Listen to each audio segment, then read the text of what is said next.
Welcome to the American Intelligence Media.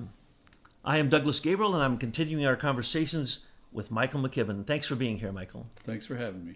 We are doing cardboard cutouts. We're doing the Boy Kings. This is making me so happy because everyone asks me how I can be happy when I have insight into the evil that is so awful it should overwhelm me and I should throw myself on the ground and just die. Well, that's because I laugh all the time with these people because Trump came in. He's the wrecking ball. He's the second American Revolution. And in a minute, we're going to talk about how you and Leader Technologies have come up with the Miller Act request to Trump. And if he does this, we can break the mold of the cardboard cutout of not a boy king, but a man king, and that would be Eric Schmidt. Eric Schmidt, the fake ruler of the world of Google through Alphabet. And let's just say, I'll rest my entire opinion of him upon this. He comes in with no experience whatsoever in what he's doing, and because he's a mogul, he comes in and he takes over Google and says he creates Alphabet.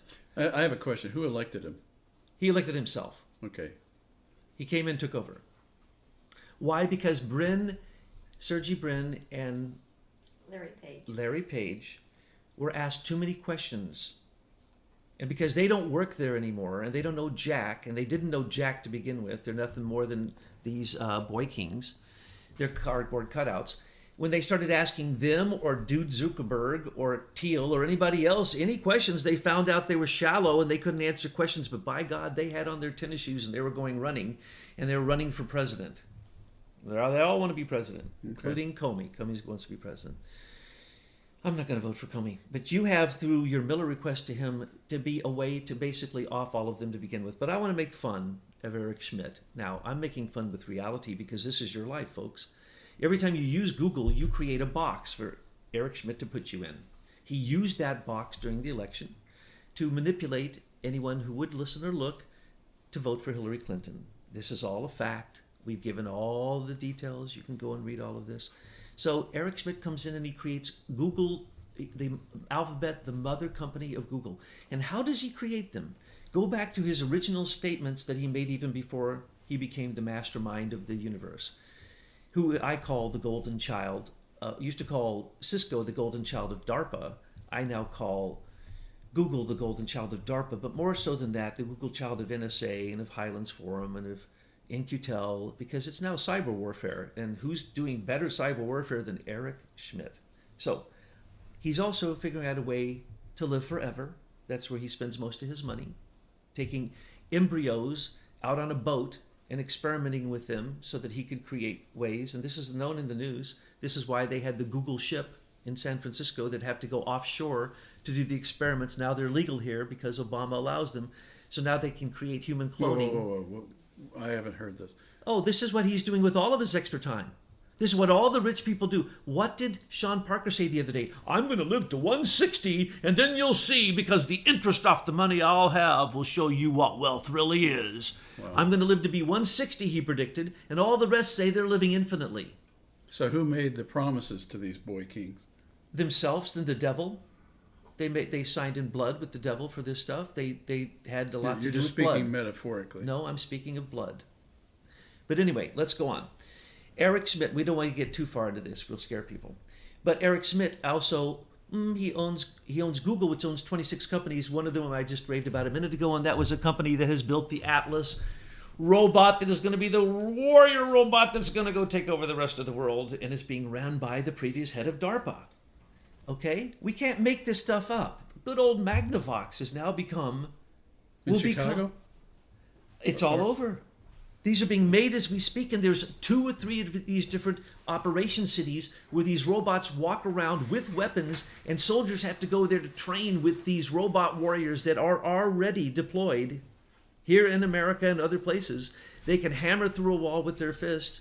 They don't even need a weapon. You can't shoot them dead. Anyway, the point is this is Eric Schmidt, but he said, what's Google's phrase, do no evil? What does that have to do with a search engine? That's the whole point. And where did he get that much money? Right. How did they get the money to become these monopolies and buy their competition with endless money, false valuations? These are bankers, these are auditors, these are the evil Goldman Sachs and Lehman Brothers and Morgan Stanley, and the brokers and the bankers are the ones supporting all of this. It's all fake. This is the weaponization of. This is basically the corporate weaponization of patents in America through DARPA, In-Q-Tel, all of this. So the point is, Eric Schmidt is at the cream of the crop of that. He bought into Google early. He bought into Facebook early. He bought into all of them. And what's he doing? He is the king of. I'm sorry, I was taking his heel. He bought in and turned Google into a mother company. And that mother company is the future. And when he describes it, he says he will be able to control every person in the world who goes on to Google. You will no longer, in my opinion, be able to Google for free. He'll give you the information he wants for free, but if you want to Google and you want to know the truth, you're going to have to pay for that's what Google. he said on Charlie Rose recently. I didn't know that. In the future, when you Google for an answer, you're going to get one answer, and it will be the right answer. Correct. In your box, for you, created for you, to make sure you don't go out of your box. Your freedom will be taken. That is his intent. He's put this in writing. He did it with Hillary. He did it with the Eric Schmidt Project. He did it with 18F. He did it with the Schmidt plant. U.S. Digital Service. Yes, he did it with all of that. And he's proud of it. And the 26 companies of Google will be the companies of the future that will control. So why do you think no one is stopping him? Because this is capitalism. This is our system.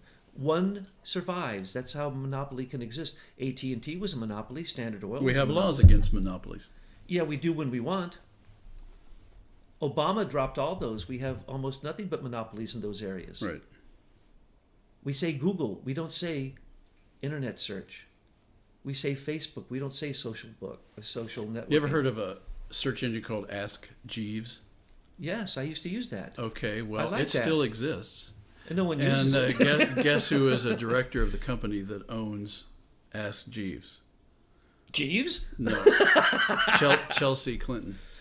Oh, you just pointed this out. This is going to be one of your new and your Americans for Innovation, the most incredible site of indictable information in a timeline, all searchable, for every one of the criminals in the Washington, D.C. swamp right now. This is not old news. This is topical, and this is who we're talking to are the shareholders and the owner and CEO. So the message is the perception of choice is just that, a perception, when in fact behind the covers everything is being controlled by the same group of people. That's what we're discovering. Yes, plus your will is sucked out every time you're in front of a screen. So as you're on your telephone, you have less and less human willpower. And we see that now children are having very serious mental problems by being stuck on their screens. They're actually having problems with vision. They're going blind. If you look at your telephone at night in bed with no lights on, children are going blind. They say that the addiction to the internet is more powerful than any addiction they've ever seen of any drug. And it is calculated that way. It is calculated to create dopamine excretions in the brain, excretions of serotonin. They know how to do this electronically. There are patents for it. We have gone into intelligence reports. So I don't want to depress you on this because I'm laughing because Eric Schmidt is a joke now. Well, the first step toward fixing a problem is you have to understand it. And you're helping us understand it. Yeah, I can get kind of depressed. So, here's a depressing thing for you. We have yet to figure out what to do with nuclear waste. If I dwelt on that, we would all be so depressed we'd throw ourselves on the floor and cry at the end of this. Here's the truth. The truth is there is no such thing. As all atomic waste depletes, it becomes particles that can be converted into the most precious and expensive substance on the face of the earth. Uranium-235, uranium-238, plutonium-239, all of those. That is a scam. Where did all the waste go? Good question. It goes to reclaiming plants. Kentucky? Huh? Kentucky? I'm sure it does. Paducah, Kentucky. That's where all the uranium came from. Well, I know about that. Yeah, the fusion centrifuge plant there, which was the big scam of uranium-1 and the scam of megatons into megawatts. These things are just astounding. But when you get a picture and you get a perspective, you laugh. Eric Schmidt is laughable. Do you think he's going to get to use his Eric Schmidt plan in the next election? No, by that time, Trump will have closed all of that down. They're all jumping ship, and we now find out what really goes on. And thanks to the good research of the people who donate to the Americans for Innovations, I know you know a lot of those people. You know a lot of geniuses, and I don't know where they get all of this, but I can tell you what. There's only one They place. get it from hard digging. Hard digging, and you guys did it for 17 years, and then we came along, and people say that we do that, but we tip our hat to you, because there's never a time I've ever had a conversation with you where you didn't reveal something that shocked me, and I thought that I was trying to be awake. So we appreciate that. And so let's go on with the cardboard cutout. Eric Schmidt, is he going to get the box? He ain't going to get the box. Why? Because the Miller plan is going to come in. It's going to be win-win-win. Everybody using these entrapment devices, digital control devices, digital drugs, are going to be turned around with the Miller, because you're the guy who needs to be paid for all these things that have been weaponized and used against us. And if you get paid, your shareholders get paid, and the taxpayers get paid, and Trump gets paid, and he can get Silicon Valley out of the White House, this is a win-win-win-win-win-win-win. I keep saying, I'm so tired of winning with Trump. I need a break. Well, my shareholders brought this idea to me, so I have to give them credit. But they basically said, look, we haven't been paid for 17 years, and the government and the entire tech world has had the benefit of this, and the numbers just off the charts in terms of value that we've given all these guys, which they never paid for. And then one of them said, I was asking my grandkid, do you know where all those apps came from? Do you realize that company's never been paid a dime? And of course he didn't know. And he even asked his grandchild, would you pay something to use those? And, yeah, Dad, Granddad, yeah, of course I would. And so it's a very simple concept. The benefit has been out there for a long time, and the people who created it have not been paid. So if you're a contractor, a subcontractor to a contractor, and you don't get paid, what do? You file a lien. Well, you can't quite do that in that way with the federal government, but the government has a specific act, which is used a lot in the contracting world, called the Miller Act notice. And so when a government chief contractor has not paid for the work that has been done, then that person who has not been paid can file a Miller Act notice with the agency that didn't pay them and say, I'd like to be paid. And the idea that they have to go to court is one of the biggest jokes I have seen in our legal system, that there is this general assumption that you haven't been paid, then you have to go to the judiciary to adjudicate that you should be paid. No, moral people, reasonable people pay each other without going to court every time. And so that's the thing we're saying. Why should we go to court? Why should we spend all this money with a system, a federal system that's now been absolutely proven to be corrupt to the core? Why should we waste our time going through that process? Well, then we discovered this Miller Act. And the Miller Act says you can go to that agency and ask to be paid. So we've prepared the documents, and all of our shareholders are now sending this Miller Act notice to the president, who is the head of the agency. In this case, it would be President Trump, who basically directed all of this illegal surveillance and all this improper use of our technology. And so we've asked him to pay us. We've investigated all of his paying authorities, and because of all of these executive orders and the Patriot Act and all these laws that our corrupt government has laid down since the early 90s, since really George H.W. Bush days, the president has been given the singular authority now to make all spending decisions on all of the infrastructure that exists in our country and that we've exported around the world. So we said, well, this is beautiful. With Donald Trump in power, and hopefully he will continue to act in a moral way, he will look at this, he will say, this is reasonable. They have sufficiently proved that we have received the value without payment, and he would pay us. And so the claim that it's two parts to the claim. If we value the last 17 years, the number that we should be owed probably is in the $3 to $5 trillion. And we've said, that's not a good way to get started with this conversation. So what we've said is we will take a single payment of $40 billion for the historical abuse of our property. And then going forward, we'd like the government to pay us $2 per user for the ongoing use of our technology. by the government and all the providers who have used what the government gave them. And we want that for every user on the planet of social networking. Well, that number comes out at about $200 to $300 billion. I always choke because I have to remember that it's not million, it's billion.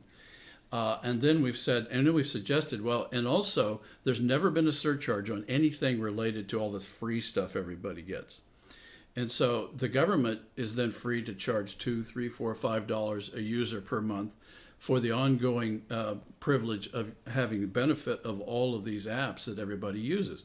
Recent studies showed that the average person uses about 30 apps a day off of their mobile devices and their PCs.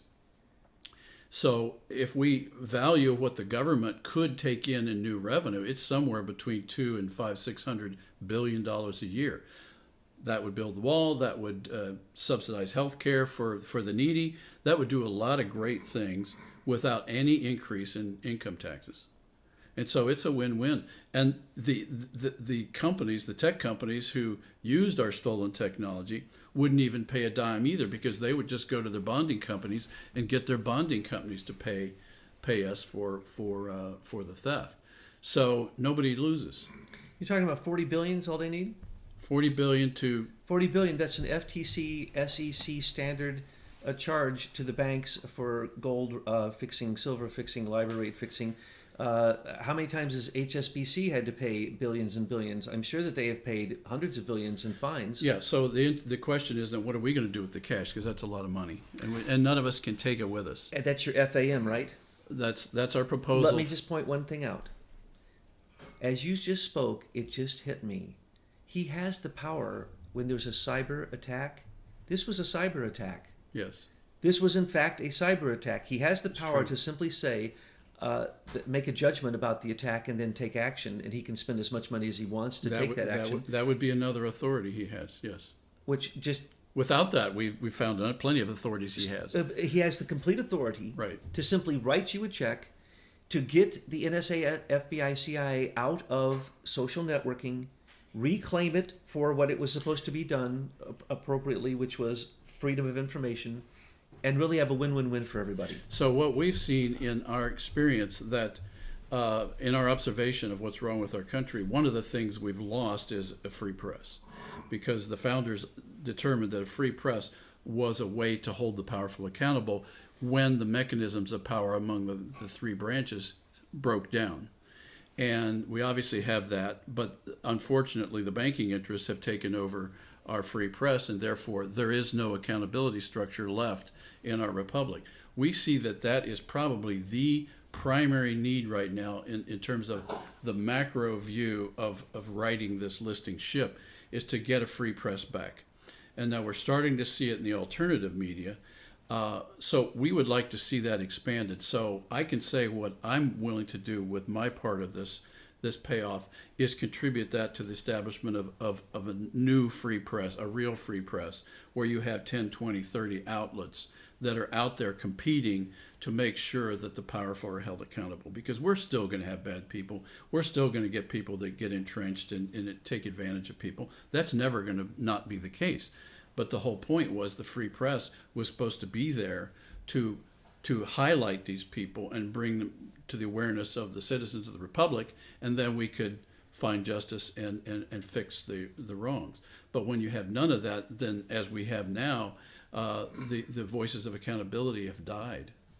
And so we see that as the primary good we can do going forward, in addition to using our knowledge of our technology and seeing it implemented in a moral and correct way that honors people's privacy and honors their property.